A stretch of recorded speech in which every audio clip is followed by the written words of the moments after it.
गुरु भगवान को नमन है। देखिए, गुरु हमें बता रहे हैं कोई जड़ चीज भी हमारी आसक्ति बन सकती है।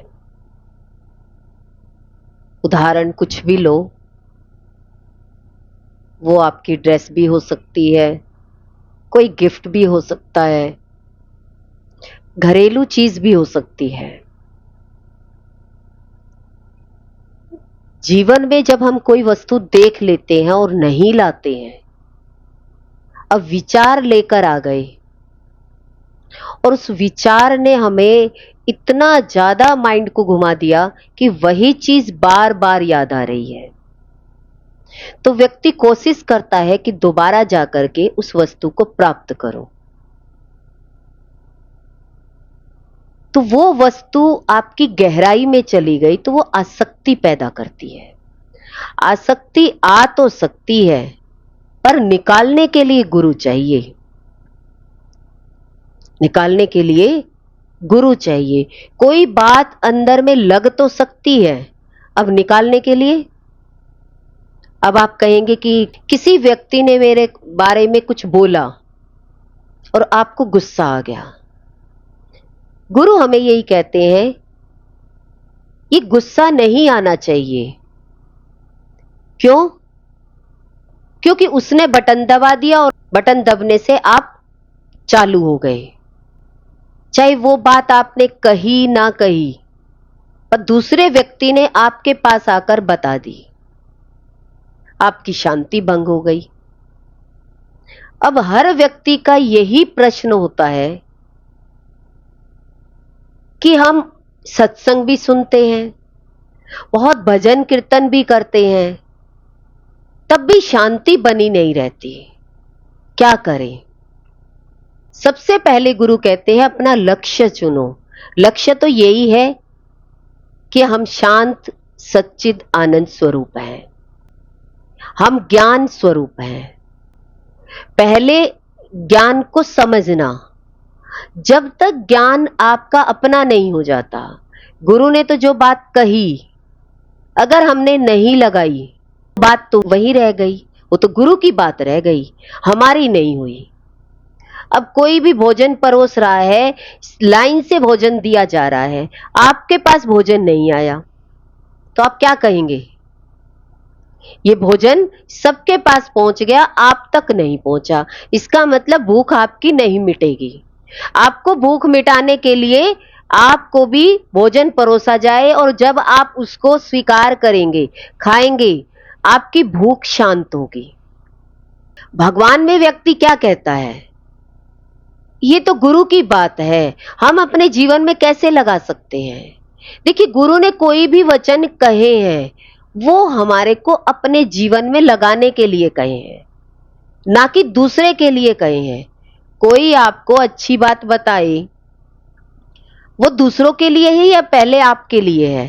पहले अपने जीवन में धारण करें। जो व्यक्ति अपने जीवन में धारण कर लेता है, तो वो गुरु जैसा जीवन भी देख पाता है। वो शांति महसूस करता है, फील करता है कि हां, जो गुरु ने मुझे शांति दी है वो मैंने अपने जीवन में लगाई है, तभी हमें उस शांति का अनुभव होता है। पर व्यक्ति शांति के चक्कर में जाता तो है, अनेक जगह सत्संग भी सुनता है, पर सुन करके लगाता नहीं है, और बिना लगाए इंसान को जीवन में अपना अनुभव नहीं होता, अपनी भूख नहीं मिटती। दूसरे के पेट भरने से हमारा पेट नहीं भरता, अपने लिए भी प्रयास करना पड़ेगा। खाली बाहर के प्रयास से काम नहीं चलेगा कि आप भोजन ले आए, भोजन लाने के बाद भी आपको अपने आप को खिलाना पड़ेगा, तब आपको पता लगेगा कि भूख कैसे शांत हुई। अब पेट में तो हलचल मच रही है भूख की, और आपने रट्टाफिकेशन कर दिया कि मटर पनीर की सब्जी है, आलू गोभी की सब्जी है, रायता है, चावल है, इन सब का मंत्र कर दिया। अब आपको थोड़ी देर बाद क्या भूख नहीं लगेगी? अब भूख थोड़ी ना शांत हुई। अच्छे अच्छे शब्दों को बोलने से व्यक्ति के जीवन में भूख शांत नहीं होती। प्रैक्टिकल में भोजन चाहिए, तभी जाकर के आपकी भूख शांत होगी। ऐसे ही जीवन में अब घर में रह करके बहुत सारी बातें होती है, झगड़ा होता है, माँ बेटे का, बाप बेटे का, बिजनेस का, सभी तरह के झगड़े होते हैं। अब उस झगड़े में रह करके आप कहें कि भाई मुझे शांति चाहिए, अब उन लोगों में से आपको शांति कौन देगा? आपको शांति की खोज में अपने उस वातावरण से बाहर निकलना पड़ेगा जहां पर कलह है। जहां कलयुग हो तो कलयुग का ही वास होगा, और जहां सतयुग है तो वहां सतयुग है। सतयुग किसे कहते हैं? जहां पर सत्संग होता हो, गुरु ज्ञान देते हो, उन वचनों को जीवन में हम धारण करें। कहते साधक किसे कहते हैं? जो अपने जीवन में गुरु की वाणी को अंदर धैर्य से, धीरज से धारण करे, और धारण करके उसको मनन करे। कहते हैं ना, श्रवण करे पहले, फिर मनन करे, फिर निधिध्यासन करे, निरंतर ध्यान करे। गुरु के वचनों का निरंतर जब हम ध्यान करते रहते हैं तो तभी साधक उस शांति की अवस्था में पहुंचता है, समाधि की अवस्था में पहुंचता है। समाधि का मतलब है कि समता में रहना, आपकी बुद्धि की समझ, देखिए बुद्धि सम हो जाए। गुरु ने हमें बताया सर्वत्र परमात्मा है। अब सर्वत्र परमात्मा किसको दिखाई देगा? आप कहेंगे गुरु ने तो कह दिया, पर घर में बैठ करके हमें तो सर्वत्र परमात्मा दिखाई नहीं देता। अब गुरु जैसा हमारा जीवन भी तो हो, सारा दिन सत्संग में रहना, मनन में रहना, अध्ययन करते रहना। तो कहते ना, वेद शास्त्रों का अध्ययन करना, जीवन में कुछ पढ़ते लिखते रहना। जब हम जीवन में कुछ ना कुछ भक्तों की कथा पढ़ते हैं, भक्तों के चरित्र सुनते हैं, जब उनका चरित्र सुनते हैं तब हमें लगता है हम तो कहीं भी नहीं हैं। जो करमैती जी का भाव के बारे में बताया कि कैसा भाव था, उन्हें संसार नरक के समान लगा। हमारे तो थोड़ा सा संसार में दुख आ जाए तो हम भागते हैं किधर? उस दुख को ठीक करने। उनके जीवन में कोई दुख नहीं आ रहा था, उनके जीवन में तो एक शादी का प्रस्ताव आया था। शादी तो हो चुकी थी, अब विदा होना था। अब किसके अंदर में ये भाव आएगा कि नहीं शादी करके दुख मिलेगा? सब शादी की खुशी मनाते हैं, खुशियां आएंगी दरवाजे पर करमैती के जीवन में ऐसा नहीं था। अज्ञानता में हमें इस संसार में बहुत सुख दिखाई देता है, पर जैसे ही सुख की तरफ भागते हैं तो दुख दिखाई देता है। ऐसा क्यों लगता है? देखिए, एक बार गुरुदेव के साथ जा रहे थे, गुरुदेव ने दूर से दिखाया, दूर देखो कि वहां रोड पर पानी दिखाई दे रहा है। तो हमने कहा हां, तालाब सा भरा हुआ दिखाई दे रहा है, दूर से गाड़ी आ रही है। पर थोड़ी आगे जाकर के गुरुदेव ने कहा यहां पानी है? कहते नहीं। पर अगर हमारा मन अपने अहंकार में होगा तो क्या कहेगा? हमें तो पहले से ही पता था। पर गुरु जब कुछ भी समझा रहे होते हैं तो कोई ना कोई ज्ञान होता है, उसमें ज्ञान के वचन दे रहे होते हैं। पर व्यक्ति सोचता है बस ऐसे ही चर्चा कर रहे हैं। गुरु की कभी चर्चा नहीं होती, गुरु का ज्ञान होता है। कहीं भी खड़े हो, कुछ भी वाणी है, अमृत वाणी है, उसी समय उसको पी जाओ।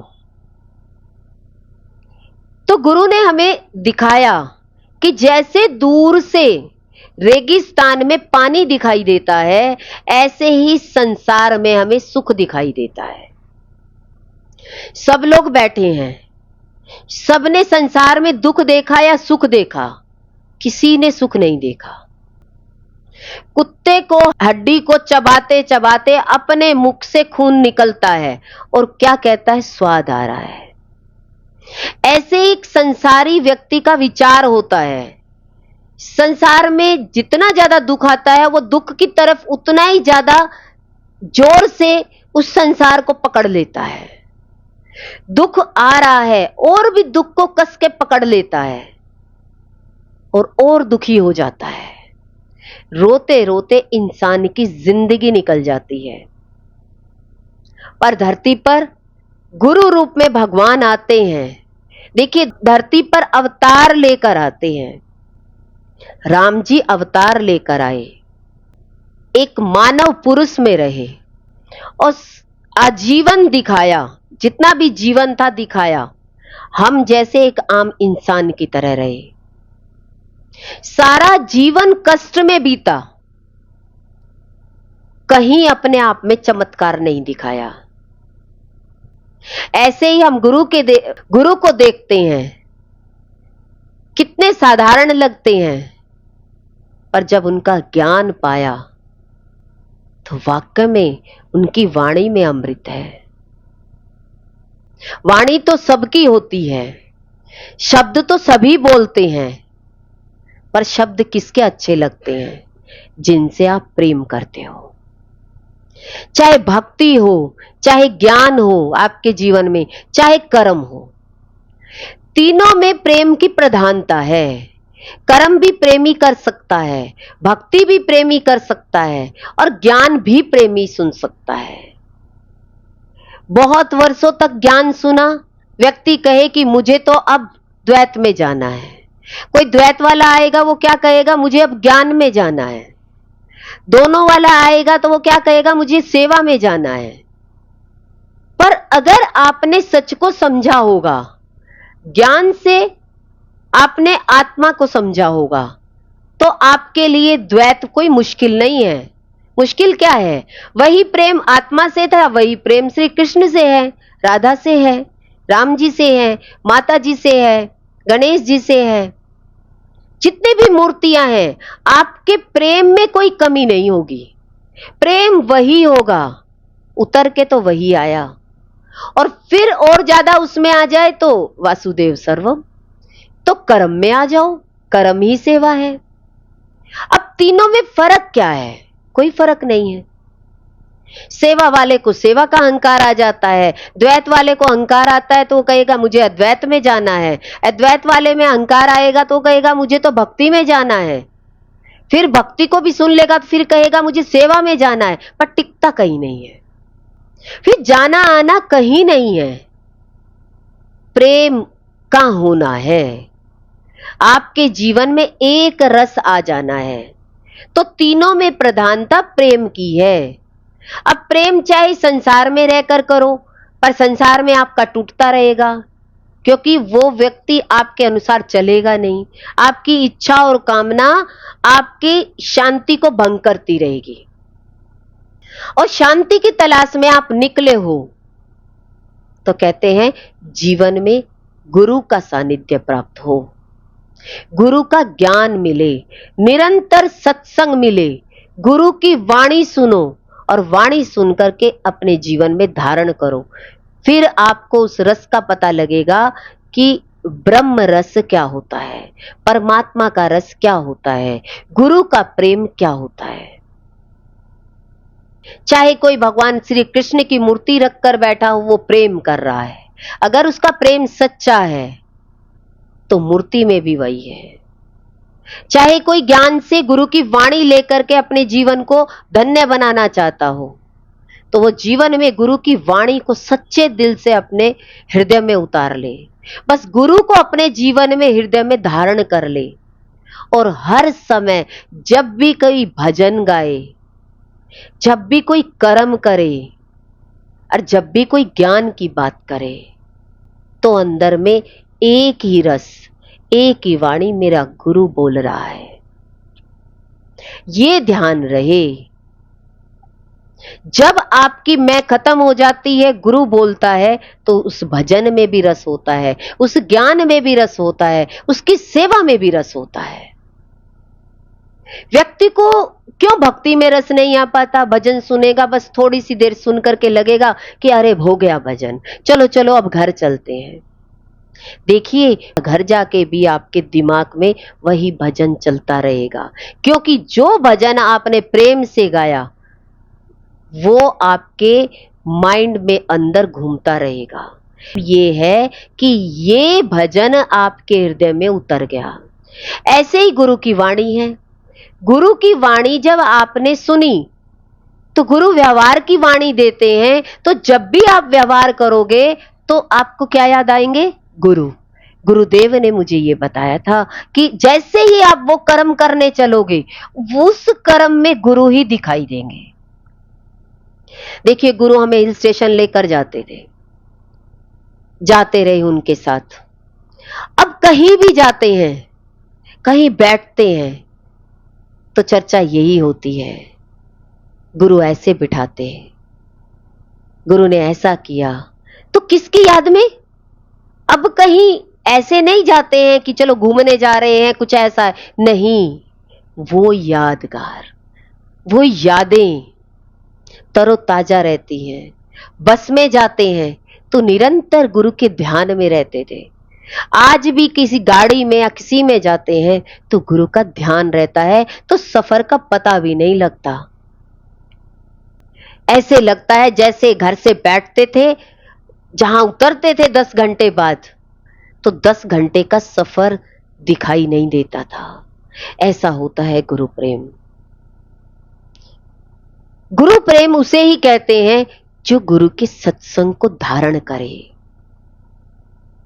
कभी भी प्रेम आपके जीवन में आए तो प्रेमी को क्या अच्छा लगता है? भगवान कृष्ण को क्या अच्छा लगता है? ज्ञान, गोपी प्रेम, प्रेम अच्छा लगता है। अर्जुन को गीता का ज्ञान दिया, गोपियों को प्रेम से भर दिया। गुरु के सामने सभी प्रकार के प्रेमी आते हैं। कोई ज्ञानी है, कोई ध्यानी है, कोई भक्ति करता है, कोई सेवा वाला है, पर गुरु सबको एक करके रखते हैं। देखिए, एक रस में होते हैं तभी तो एक कर पाते हैं। एक रस खाली गुरु से प्रकट हो सकता है, और जब वो रस प्रकट होता है तो शांति स्वतः ही महसूस होने लग जाती है। फिर ये लगता है कि चारों तरफ कौन अशांत करता था?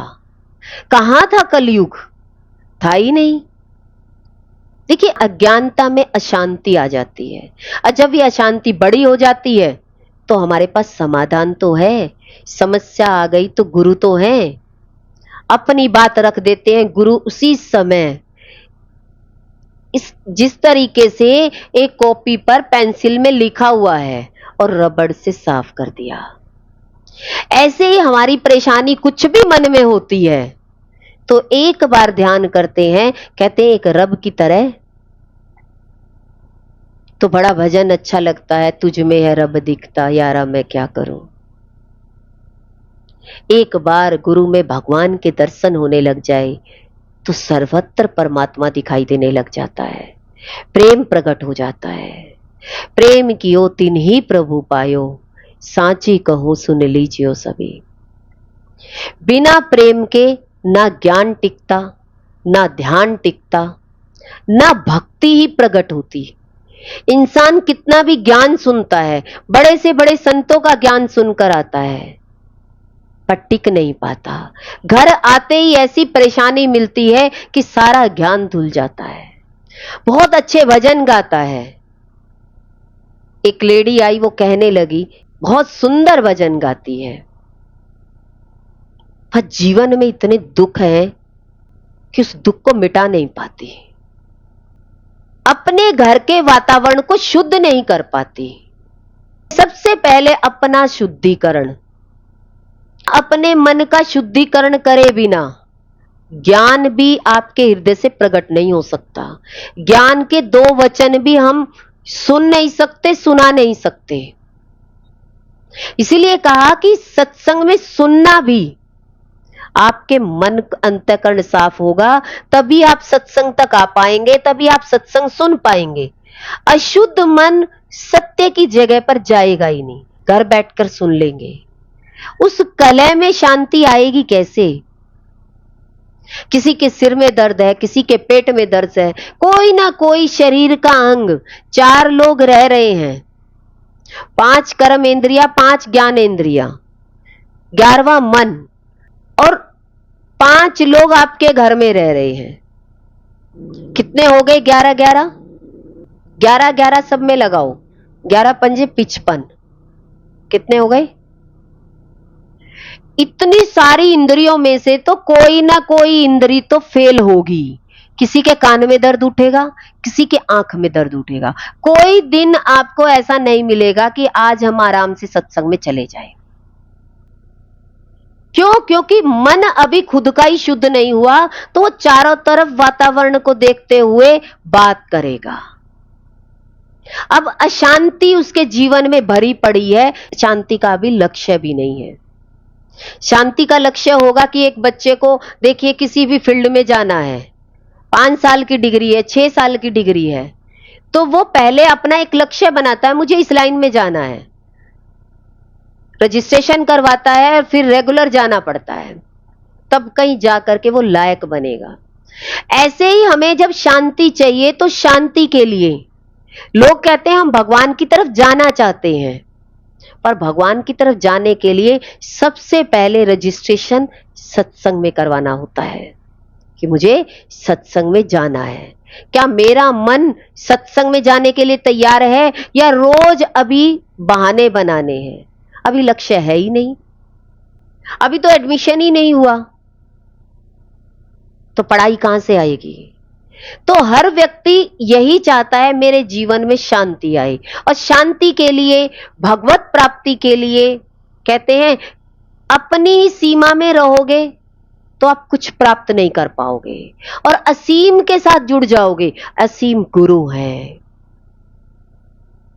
जब आपका मन गुरु से जुड़ जाएगा तो आप सीमा को लांग जाओगे। तो लांगोगे कब? जब आपके सामने कोई असीम होगा, असीम की तरफ आपका लक्ष्य होगा जाने का, तो पहले गुरु और बाद में उनकी वाणी, और वाणी सुन करके फिर जीवन में लगाना, और फिर उस लक्ष्य तक पहुंचना, और फिर अपने आप को दिखाना। फिर किसको दिखाना? सर्वत्र है ही परमात्मा, है ही भगवान। कहने और होने में बहुत अंतर है, पर है भगवान ही। अब हमें अंतर देख के क्या करना है? बोलते जाओ। अब किसी का नाम पूछने की जरूरत ही नहीं है। भगवान जी, भगवान जी सबको प्यारे हैं, तो क्या बोले? राधे राधे भगवान जी। अब आपको नाम पूछने की जरूरत ही नहीं है। 50 लोग हैं, 50 लोगों का नाम पूछते रह गए तो सत्संग कब होगा? सत्संग हो ही नहीं पाएगा। एक व्यक्ति को कह दो कि तुम कौन हो, कहां से आए हो, वो आधा घंटा लगा देगा। तो इसलिए भगवान जी नाम रख दिया कि एक दूसरे को भगवान जी करके बोलो, क्योंकि है तो परमात्मा ही। अज्ञानता के कारण हम परमात्मा के चरित्र को अपने जीवन में लाना नहीं चाहते। जो व्यक्ति भगवान के चरित्र को अपने जीवन में उतार लेता है, देखिए कितने भक्त हुए, तुलसीदास, मीराबाई, कबीरदास, बहुत सारे ऐसे भक्त हुए जिन्होंने कर्म करते हुए, सूत काटते हुए भगवान में लीन हो गए। आज तो ना किसी को कोई सूत काटना है, ना किसी को इतना भोजन प्रसाद बनाना है, सब काम वालियां लगी हुई है। तब जाकर के एक मन कहता है मेरा मन भगवान में नहीं लगता। पहले तो लोग घर में ही आटा पीसते थे, घर में ही सब्जियां उगाते थे, इतनी मेहनत थी। आज तो सब कुछ बना बनाया है, तब जाकर के मन में शांति नहीं है। इसका मतलब शांति कहां से मिलेगी? सत्संग से। रेगुलर सत्संग से आपको शांति प्राप्त होगी। आप कहें नहीं 6 दिन तो हम घर में कलह में रहे, एक दिन आके शांति का अनुभव होगा? नहीं होगा। कहते हैं संसारी के लिए एक सत्संग एक जहर के समान लगता है संसारी को। मेरा संसार छूट जाएगा, मेरा मन संसार से हट जाएगा।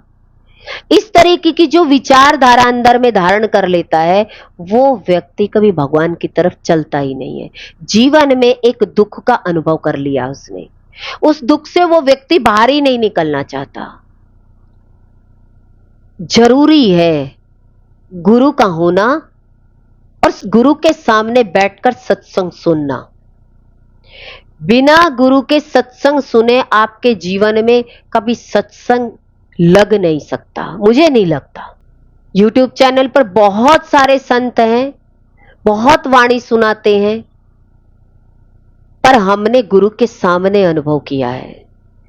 सामने बैठकर ज्ञान प्राप्त किया जाता है। कोई भी चीज मुख में पी जाती है तो मुख पर लगाई जाती है। ऐसे ही जीवन में डायरेक्ट गुरु के सामने बैठ करके हम अमृत वाणी को अपने जीवन में धारण कर सकते हैं। नहीं तो एक कान से सुनेंगे टीवी में, दूसरे कान से निकल जाएगी, क्योंकि अपना मन इतना हावी होता है कि गुरु की बात को ऊपर आने ही नहीं देता। पर गुरु यही कहते हैं कि मन को गुरु में लगाओ और जो गुरु वाणी दे रहे हैं उनको पियो। बच्चा वही अच्छा लगता है, कॉपी में लिखने की बजाय कहते हैं मैं डायरेक्ट लेकर जाऊंगा, मुझे लिखना नहीं है। लिखकर तो हो सकता है मैं किसी और को सुना दूंगी, और मैं डायरेक्ट पी गई तो पहले मेरा अपना अनुभव होगा। पहले अपने आप को तृप्त करें, अपने आप को शांति को देखें, तभी आप दूसरे को शांति दे पाएंगे। पर हर व्यक्ति घर में कहता है मैं सबको शांत कर दूंगा। थोड़ी सी देर में एक छोटा बच्चा आता है, रोता हुआ आता है, वो उसी को डांटने लग जाता है। वो प्यार से एक छोटे से बच्चे को भी शांति से चुप नहीं करा सकता। वो एक छोटे बच्चे के लिए भी डंडा भी उठा लेगा, थप्पड़ भी मार देगा, बुरी तरीके से भी कर देगा, पर प्यार से तो उसे चुप नहीं करा रहा ना। वो प्यार लिया ही नहीं कहीं से, तो आएगा कहां से? क्योंकि अपने जीवन को देखा कि माँ बाप ने ऐसे ही पाला, तो हमने भी ऐसे ही सोच लिया कि बच्चों को ऐसे ही पाला जाता है। पर ये तो गुरु के द्वारा पता लगा, गुरु के ज्ञान से पता लगा, गुरु के प्रेम से पता लगा कि कितने उल्टे चलने वाले होकर के भी गुरु ने हमेशा प्रेम से बात करी, कभी गुस्से में नहीं बोला। तो क्या सीखा गुरु से? कितना समय लग जाता है एक छोटी सी बात को अपने जीवन में लगाने। अपने जीवन में एक छोटी सी बात लगानी भी बहुत मुश्किल होती है बिना गुरु के। जब प्रेम होता है तभी आप किसी दूसरे की बात मानते हो, बिना प्रेम के तो सारे ही ज्ञान दे रहे हैं। आप कहीं चले जाइए, पूरे पंडालों में भीड़ है, पर गुरु के रहते हुए सब उठ के चले जाते हैं। गुरु सत्संग कर रहे होते हैं, पर जिस समय कहते हैं ना गुरु आते हैं, उस समय में कितना उत्साह होता है, पर उसके बाद अगर 10 मिनट आधा घंटा थोड़ा लेट उठ जाए तो कहते कितने लोग उठकर भाग जाएंगे। सबसे ज्यादा उत्साह में आगे दिखाई देंगे और सबसे पहले उठकर भागते हुए जाएंगे। प्रेम क्या होता है? प्रेमिका की नजर अपने प्रेमी से हटती नहीं है, उसे कहते हैं प्रेम। ज्ञान जब मिले तो कहे कि कोई संसार का विचार, कोई घर का विचार, कोई फोन, कहते हैं 1 घंटा गुरु का ज्ञान मिला है, बहुत कीमती है। आपके हीरे ज्वारतों से कीमती है, आपके धन दौलत से कीमती है। पर संसारी मन कीमती क्या है? बहुत बड़ा ऑफिसर का फोन आ जाएगा, अरे बच्चे का ही फोन आया है। बच्चे का फोन भी हमें गुरु से बड़ा लगता है, पर गुरु का ज्ञान बहुत कीमती है। गुरु के ज्ञान के आगे किसी की विचार की एंट्री होना ये गलत है। जैसे एक बहुत बड़ी मीटिंग होती है तो उस मीटिंग में सब फोन बंद कर दिए जाते हैं, कहते कोई फोन नहीं उठाएगा, बड़ी मीटिंग चल रही है। तो गुरु का ज्ञान बहुत बड़ा ज्ञान है, बड़ी मुश्किल से ज्ञान मिलता है। पहले सतयुग में तो लोग पहाड़ों में जाकर के घर बार का सबका त्याग करके इस ज्ञान को सुनने जाते थे। बहुत मुश्किल से ये ज्ञान प्राप्त होता था, आसान नहीं था। पर आज कलयुग में घर घर ज्ञान है, पर कोई उस ज्ञान की वैल्यू नहीं देता, अपने आप की वैल्यू नहीं समझता। तो जीवन में शांति कहां से आएगी? चारों तरफ अशांति का वातावरण है, दुख का वातावरण है, तब भी इंसान अपनी सीमा से बाहर नहीं निकलता। इसलिए कहा जाता है कि शांति का लक्ष्य होना चाहिए कि मुझे शांत होना है, मेरा मन अशांत रहता है तो मुझे शांति के लिए सत्संग, गुरु सामने बैठ करके जो सत्संग दे रहे हो वो सत्संग सुनना, तब जीवन में उद्धार होता है। पास आकर पीना, पास आकर जो चीज मिलती है। देखिए, अगर कोई लड़का लड़की प्यार करे तो फोन पे ही प्यार करे तो क्या लगेगा? लड़का लड़की कहे कि भाई एक बार मिलने दो, एक बार मिलने दो, एक बार मिलने दो। अरे मिलके क्या करोगे? क्या करोगे मिलके? अब सबको पता है कि लड़का लड़की मिलेंगे तो क्या करेंगे, किस लिए मिलने की कह रहे हैं। क्यों इतनी तड़फ हो रही है, क्यों इतनी प्यास जग रही है? शरीर की तो प्यास होगी।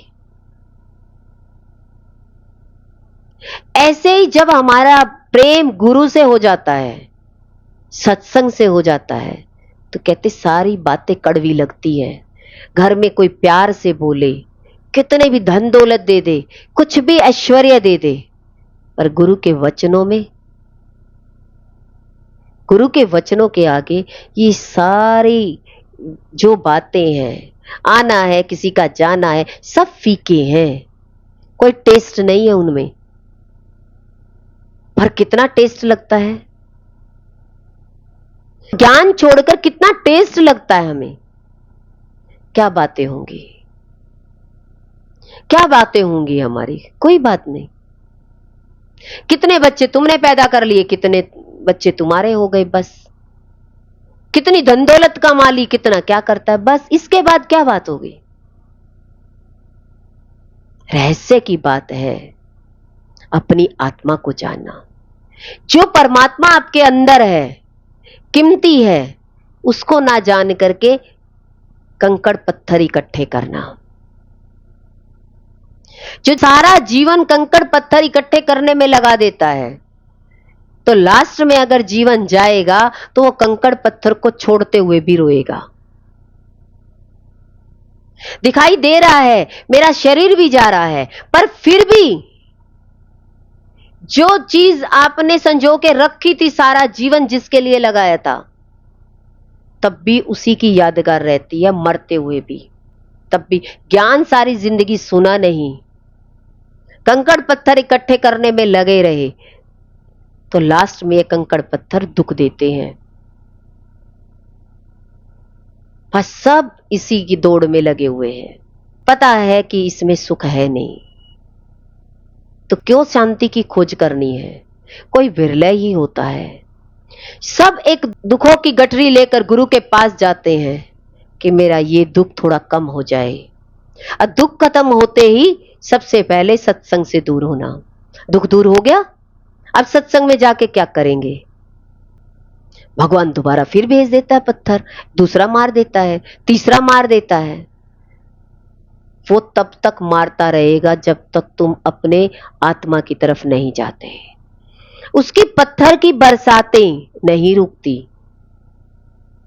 इस संसार का दुख कभी कम नहीं होता, एक के बाद एक पत्थर आता रहेगा। ये पहाड़ मान परिस्थितियां आपके जीवन में आती रहेगी, जब तक हम जीवन में सत्य का मार्ग नहीं चुन लेते। कितने लोग आते हैं, सब अपने कहते हैं कोई बात करनी है तो कौन सी बात करेंगे? यही तो बातें होती हैं। किसी का पति खराब है, किसी के धन नहीं है, कोई गरीब है। पर गुरु ने जो 2 घंटे सत्संग दिया है, उसके बाद निचोड़ क्या निकलेगा?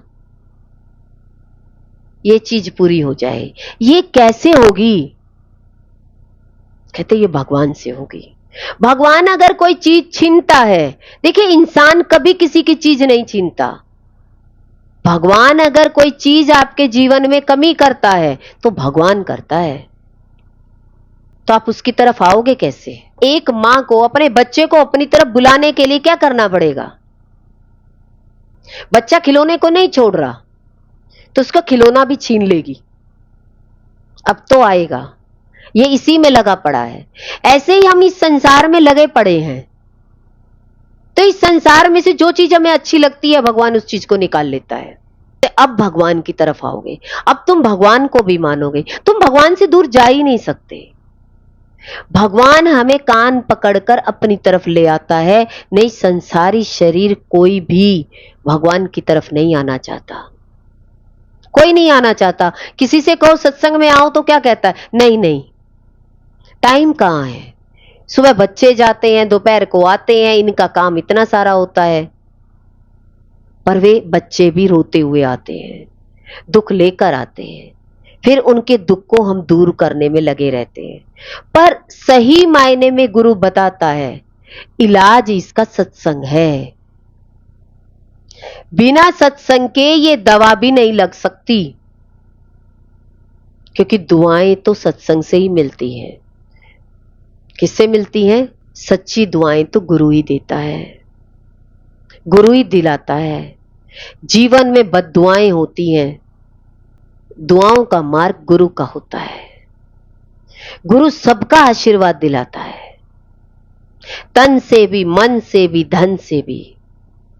गुरु से ज्यादा प्रेम धरती पर कोई नहीं कर सकता, क्योंकि गुरु सत्य मार्गी है, सत्य की तरफ लेकर जाना चाहता है। और सारी दुनिया आओ आओ आओ आओ कांव कांव करती रहती है, पर मिलता कुछ नहीं है।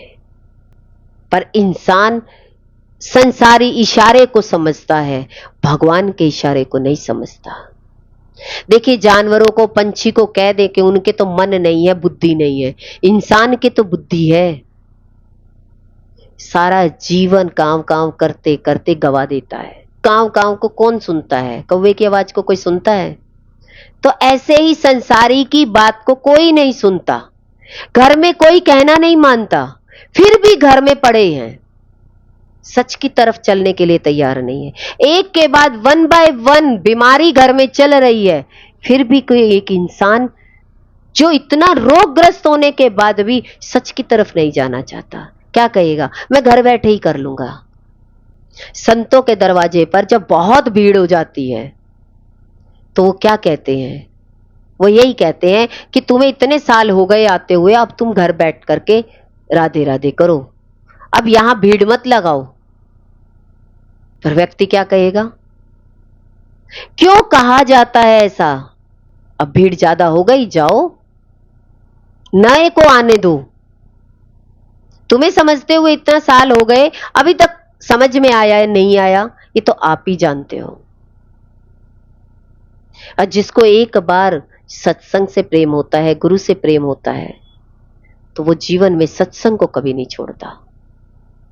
कहते मरते दम तक ये पढ़ाई लिखाई चलती रहेगी, पढ़ना लिखना चलता रहेगा। इंटेलिजेंट बच्चा हमेशा पढ़ता रहता है, नई रिसर्च करता रहता है। सत्संग सुन करके अपने अंदर से ज्ञान का प्रकट होना, भगवान के प्रेम का प्रकट होना। भगवान का प्रेम आपका बढ़ रहा है या घट रहा है? सुन करके, पढ़ाई लिखाई करके बच्चा घर में बैठ जाए या भगवान से प्रेम हो जाए, तो फिर जितना प्रेम गोपियों का होता चला गया, वो पेड़ों में, पत्तों में, डालियों में लिपट लिपट करके भगवान कृष्ण को निहार रही है। इतना प्रेम, अश्रुधारा बह रही है निरंतर। कहते ऐसा प्रेम जो कभी कृष्ण भूलता ही नहीं है।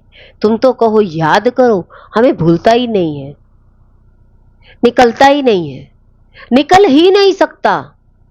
एक बार सच्चा प्रेम हो जाए तो उस सच को आप निकाल नहीं सकते। व्यक्ति घाट घाट का पानी पीता है,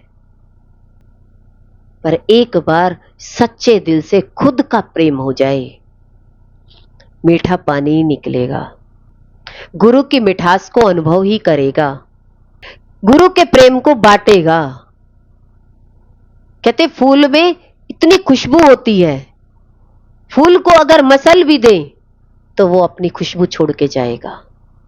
कहते मुझे चाहे तू बाहर निकाल दे, चाहे अंदर रख ले, पर खुशबू तो आपकी ही फैलेगी। तो गुरु महिमा किसे कहते हैं?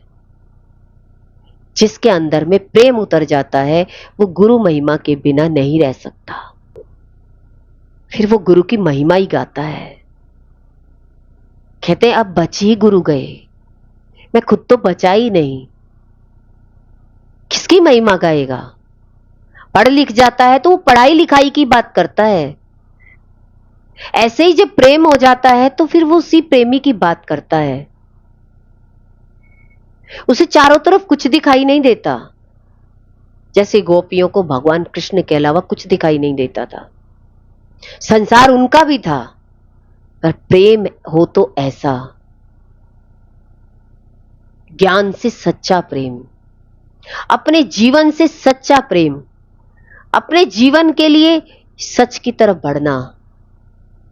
बार बार ये जन्म नहीं मिलता, बहुत जन्म बिछड़े थे माधव, ये जन्म तेरे लेखे। बस भगवान के प्रेम में भजन गाते जाओ, गीत गाते जाओ, भगवान के ज्ञान को अपने अंदर में टिकाते जाओ, अपने आत्म स्वरूप में स्थित हो जाओ।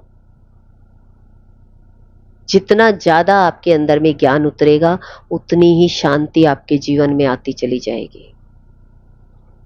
व्यक्ति कहता है मेरे पास बहुत धन है, लोग मेरे पास आकर के कुछ ले भी जाते हैं, पर वो बाद में मुझे ही बदनाम करते हैं। तो गुरु तो यही कहते हैं कि तुम इतना निकलते ही क्यों हो? दुनिया तो ऐसे ही रहेगी, पर तुम्हें भगवान में लग जाना चाहिए। जब धन भी है, दौलत भी है, सोचना भी नहीं है, अब कमाना है, तो आराम से भगवान का नाम लो ना, गुरु का ज्ञान सुनो, ज्ञान सुनकर के अपनी भक्ति में लीन रहो। मौका ही क्यों देते हो? कोई व्यक्ति आपके बारे में कुछ भी कहता है तो उसके सानिध्य में जाते ही क्यों हो? संग छोड़ दो, दुखी क्यों होते हो? ज्ञान है नहीं, बैठना जरूरी है, तो कहते इस अज्ञान को कोई नहीं मिटा सकता। कहते सत्संग चुनो, संग चुनो सत्संगियों का, तो गलत तो चीजें अपने आप समय ही नहीं बचेगा गलत लोगों के साथ बैठने का। अगर अपनी शांति बनाए रखनी है तो आपको ये पहचान तो हो रही है कि ये व्यक्ति ठीक नहीं है, ये मेरी शांति भंग कर रहा है, तो उससे दूर हट जाओ, इग्नोर कर दो, मत देखो, मत बैठो, भलाई इसी में है। हाँ सही बात है, अगर जीवन में पैसा ना हो, कमाने भी जाना है, तो फिर तो आपको उनके संग में रहना भी पड़ेगा, पैसा भी कमाना पड़ेगा, पर ज्ञान जीवन में होगा तो उनका संग में रह सकते हो। ज्ञान नहीं होगा तो उनके साथ रहकर भी आप काम नहीं कर सकते, दुखी रहेंगे, क्योंकि आपके अंदर में अच्छाई है। किसी को अच्छाई चाहिए नहीं, किसी को अच्छाई चाहिए, सबको अपना काम निकालना है। काम निकल गया, चलो जी चलो, अब क्या जरूरत है। इसलिए कहा कि संसारी व्यक्ति का कम से कम संग, अज्ञानियों का कम से कम संग।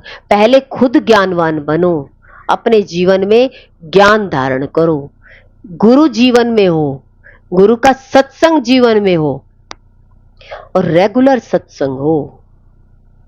आज की दुनिया में उम्र कम होती जा रही है।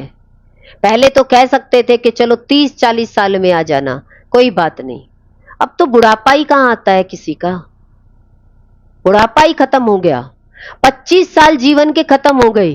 तो इसलिए आज कहते 15-16 साल की उम्र में ही बच्चों को भगवान में लग जाना चाहिए। जीवन बहुत क्षणभंगुर है, बीमारियां बहुत फैल रही है, कब कौन सी बीमारी शरीर में लग जाए और शरीर समाप्त हो जाए। इसीलिए कहा कि रोज का सत्संग संतों का सुनने को मिले।